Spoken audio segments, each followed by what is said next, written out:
Hi, I'm Ed Amoroso from Tag Cyber, and I'm here with my friend Mike Armistead, who is the CEO and co-founder of Respond, a cybersecurity company that does some really interesting work. Thanks for coming by, Mike. Oh, great to be here. Yeah, nice day in New York City. Oh, beautiful out. Yeah, That's brilliant. Great. That's great. Hey, tell us a little bit about yourself. I've known you a while. I know you're a veteran. A little about yourself and kind of how you came to Respond. Yeah, you can tell the veteran experience is showing there a little bit more these days. This is startup number 5, all within kind of the tech business. The last one I was in was a co-founder of Fortify in application security. That's where you and I got to know each other a little bit. And the latest one is Respond Software. And in between that time, I also worked after Fortify got acquired at HP, where I was fortunate enough to work with not only Fortify business, but the former ArcSight business. So I got a real good background these days in security operations. And you've been associated with some brands, right? I mean, Fortify and those are iconic products, iconic brands. You must be doing something right. Well, I hope so, but I think it's got to do with when we started Fortify, it was a new thing. You didn't do application security; It wasn't on everybody's mind, and that too. And I think those are the places I look for to do. It's like I want to really help people, and it's not always in the obvious place. It sometimes is in, let's do something that the world kind of needs, but may not be the most, fastest path towards something that's just going to, blow the world apart. Does that require you to kind of keep your ear to the ground for trends? And you must be good at predicting where things are headed to build successful tech companies. Well, I'll tell you the best thing about being able to maybe navigate that is you have friends that are very knowledgeable and intelligent, and people like you and that too that help with that. And then I've had some great co-founders, some great people I've worked with. And I think it's just the practice though of listening, especially just what customers are saying, and not so much what they want at the time, at that immediate time, but a lot of it is just knowing what frustrations they have and then trying to think a little bit out of the box about what you could do to help them over that. And I think that's a lot of it.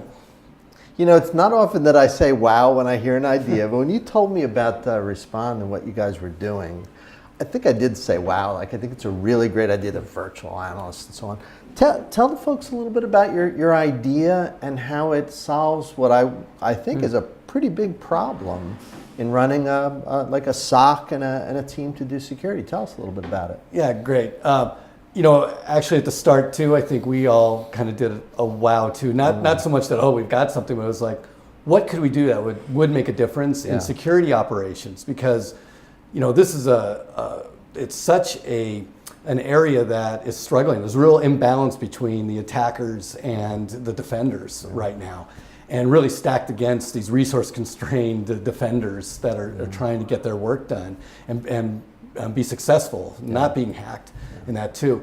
And when we looked at what were the areas that we could do this, it just kept coming back to a single bottleneck, and that was, people can't process these mountains of data that are coming at these teams and these organizations, and yet they have to process that to actually be successful in security.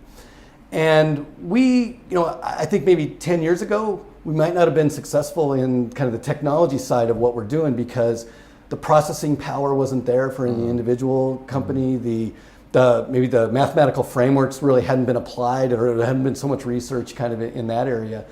And to be honest with you, as we tried to build basically an expert system, a system that emulates the judgment of what people do in security operations, when we tried to build it, we weren't positive it was going to work either. And it was just these combinations of these other factors coming together, made the difference. And we were able to kind of put something and then apply it and have a lot of other, you talk about building innovations. We had some great design partners that helped lead us into what they were doing in their organization, and we got a product out of it. And so that product is that virtual analyst that you talked about. It's something where virtually we can have the software emulate the decision making that goes into what's important and what's an attack that that the organization needs to pay attention to. And those two factors are both important. So not just, hey, you got something that looks malicious, because we got plenty of alarms that are going off in the security operations. It's, is that important for me, for my organization? And then to give all that information to the people that have to respond to that going on, whether they have to do further investigation or if they have to just take some action. And so that's what the product does. It's making, kind of monitoring things, pulling out facts, making a decision, and giving a case to the incident responder. Must be fun doing the sales calls. Do you get people asking you, am I replacing like a bunch of people with these robots behind a curtain or something? And what's the visual image that you want people to have when they're using your platform and the data is being processed by this virtual analyst? Is it kind of a lot of automation? Are there some people involved? I make the image to robots, but maybe I'm not kidding. Perhaps there is some. Well, I think we want people to think about, you now have this team and this virtual team that's almost like an army that could come in and help you win the fight that you're fighting right now. And it is a lot of automation. I mean, being able to do this. In fact, I'd say that people, I like to talk about it as this avalanche of data coming in, but it isn't just having this complete unconstrained amount of people. Could they do it? People actually can't process some of all this data that comes through because it's just too much, and people aren't good at that kind of thing, right? People are good at intuition and their ingenuity and their creativity, pulling on threads as they investigate things. Kind of the rote. Am I watching something minute by minute, hour by hour, and being able to pull the stuff that really matters from all that sea of information? That's what machines are actually good at. So those robots or the software is good at being very thorough, very consistent, and at a scale that can handle those kinds of loads. And I think that's what this virtual analysts, this virtual team of analysts, even if you call it that, can give to an organization. And it gives them the capacity to really try to win this fight that they're on. Some people, particularly the smaller, will tend to rely on a managed service for these kinds of things. It might be from their carrier, could be something they went out and bought. Tell us a little bit about how you see maybe the difference between like a managed service and a virtual analyst. Yeah, well, the first thing is that a virtual analyst is really part of your team. Yeah. So the idea is that we can take the things that are specific to you. What's going on, what's important to you, like what are your critical assets? What are things that just have varying levels of importance? Your guest network versus your production network. Knowing those kinds of things, especially, and being able to then make the decisions with those factors in mind. I think when you outsource security a bit, you lose a little bit of that, mostly because those firms have to, for their business, be very generic. And they can offer a service, but it's going to be about what they're seeing, and maybe it works and maybe it doesn't. And really our experience has been that most customers using that may use that as somewhat of a checkbox, but if they really want to get a lot of efficacy in the information they're getting, they need to have the right combination of the in-house and the people. And for us, like we're saying, there's a part of technology that adds to this, to your team. Let me ask you about threat.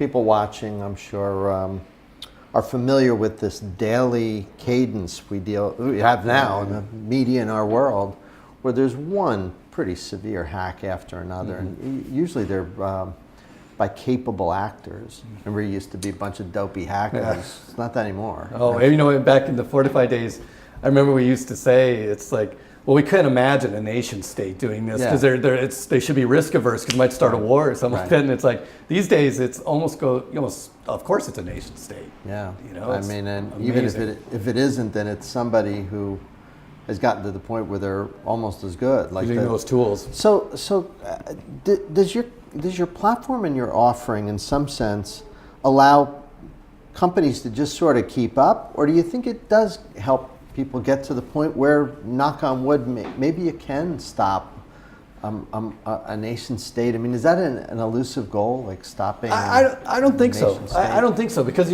what you're talking about is this sophistication of those adversaries. You know what I mean? A real capable actor launching a campaign. Right. Is it a lost cause and you're dead? Because a lot of incident response firms start with the premise that guess what? There's nothing you can do. Right. Give up. Just Yeah. deal with the response. But it sounds like you're trying to be a little more proactive. Oh, absolutely. What we're trying to do is equip an organization so they can be proactive. And I think a part of what, there's a number of parts to that. The first part is, you need to have your own level of sophistication to deal with it, because these sophisticated attacks, they're great at hiding and to be multi-phased and doing those kinds of things. So you have to look for the indicators of things going on that won't necessarily be about a specific way, very specific what they do, but it may be indicators of how they've kind of gone about it. And our virtual analyst, what we've done is taken really the expertise that we have in our company, who have really decades of building security operations and running them and doing incident response or forensic investigations. And we've literally dumped their expertise into our virtual analyst. And so you get this depth of analysis that you can do. And that's what's key in really doing this, because sometimes when you take a person, they're thinking of 3 or 5 things and maybe distracted by other things and that. But if you have a software that can be very consistent, that can look at 52 different ways or factors that could go into this decision and do it on every alert all the time, 24/7, you won't have as much of the hiding that the sophisticated guys can get away with. And so the other part to that is it really starts to free or liberate the people you do have to do those things that they're really good at, which is really a higher level of investigation, and really be thinking about using their ingenuity and their creativity to think about how can I actually get proactive, not just reactive to these things happening. So it's kind of a double whammy. And we don't say, hey, buy the virtual analyst, you don't need any other analysts. You'd say, it's not we're not replacing anybody, because we have a huge shortage of security professionals anyway. Yeah. We're just trying to give these teams the ability to get more capacity to do the basics, those fundamental things that can be done over and over again, and really free those people to do higher order things, to really deal with situations rather than dealing with alerts. Interesting. As I was learning about this, I remember you telling me, when I asked about deployment, you drew analogy to sort of when you're hiring a live human being analyst, there's a process you go through, and hiring a virtual analyst, that deployment is kind of similar. I thought that was an interesting analogy. Tell us a little bit about that. As you're deploying the thing, are you basically giving some initiation to the we even call it onboarding. Onboarding, yeah. Because how does that work? Well, it's very simple process, and I think the things that we really focus on designing into the product was how can we simplify this? Because I think part of what security teams also struggle with is the complexity of the tools and the fact that there's lots of silos and they all do certain things. Kind of number one problem, right? Yeah. So job one for us is, can we simplify this? And so when you bring the respond analyst onto your team, you really do treat it like a person. So show it what it needs to watch. Then tell it a little bit about yourself, what's important, what's not. And then it just starts on day one. And what it does is, as it becomes more and more aware of the things in your environment, it already is an expert coming in as far as what things it should look for maliciousness. And you marry that with the specifics of what you do, now you can actually make a judgment and the decision we made of what we should escalate or not escalate. And so, and I'll give you an example of this. We have this live where the alert levels are in the hundreds of millions per month, and we will escalate maybe 10, 15 a week kind of thing. So it's not like we're giving yet another alert to people. We're really and a lot of the reasons we can do that is we can tie a bunch of events that seem separate but are really the same kind of attack. We could tie those together in an incident. So we're truly giving incidents to people to go investigate, not here's another alert to go investigate. Yeah, that makes sense. So now I want to talk to Mike, the experienced kind of cyber expert. We'll set aside the CEO of the company. I just want to get your personal opinion on kind of future and where some of this is headed. When you're having a beer with somebody and they go, oh, this cybersecurity thing, and they sort of throw their hands up and lament the problems, What do you say? Like, are you kind of an optimist or pessimist? I know as a tech company guy, I get you're always an you have optimist to if be you an start companies. Oh, our product is great, everything's great. Yeah, But yeah. I mean, we're in a weird time now where it's just you hear about the potential consequences of attacks on, critical infrastructure, power plants, and so on. Do you worry about that? Again, just as a citizen, like, are the risks kind of grown from when we were doing this years ago? I think so. It sure seems like it, doesn't it? Yeah, I mean, and I do worry about those things. I probably wouldn't stay in the business if I wasn't kind of worried about some of that. And you don't have brochures that say, buy our product and everything's fine. I mean, it's just not the way anybody sells. It just doesn't work that way. Yeah, it doesn't work that way. But as an experienced guy, do you worry about some catastrophes? I do, because what we just talked about a little earlier, in that there's a sophistication to the adversary, and they also, as we talk about adversaries, they've got a lot of time. Right. And they only have to be right once, kind of in their thing. And so they're, and for them to kind of target, and we're starting to see this, where the sophistication being, really well educated teams from government sponsored with a lot of money to be able to kind of do things, I do worry about that. And that's why when we actually, going back to respond a bit, we, the shortage of skilled, capable people to be able to do that. And we got to give other kinds of things for this fight, other weapons that can be in this. And I do think that there's the future of, and here's where my optimism is going to show. If you think back of two things I'll bring up. One is, when we're starting the chess, master and Big Blue was going on. Could a machine actually outduel a chess master? And now we have Google with their Go kind of thing. And today, though, if you look at that, and so there's sometimes the person wins, sometimes the machine wins. But you know what? Every time, if it's a person and a machine, they always win. If they're just taking on another person or they're taking on another machine. And I think that's some of the thing that we could start to outfit people with. If we need to kind of think in combinations of this, not one or the other type of thing. And the other thing I'll say is, 5 years ago, I couldn't imagine a self-driving car either. And and really, I think those people have gotten it right in that it's about safety. It's not really about this cool feature. It's about trying to make the roads a little bit more safe. And everyone knows with texting and things, where a lot of distracted drivers out there. The self-driving cars could save 30,000 lives a year. Yeah. And so, back to your question, I mean, I worry about it, but I also am a bit of an optimist in that we can start to get ahead of this by applying things in the right way. Now, I also think that we need to be more integrated in how we approach this, and not just as silos of, hey, that latest hack, let's go, get that. It's really got to be a little bit more, it's going to be people, processes, and technologies, not just going to be any kind of technology or any one person. It's a great answer. Hey, you enjoying running the company?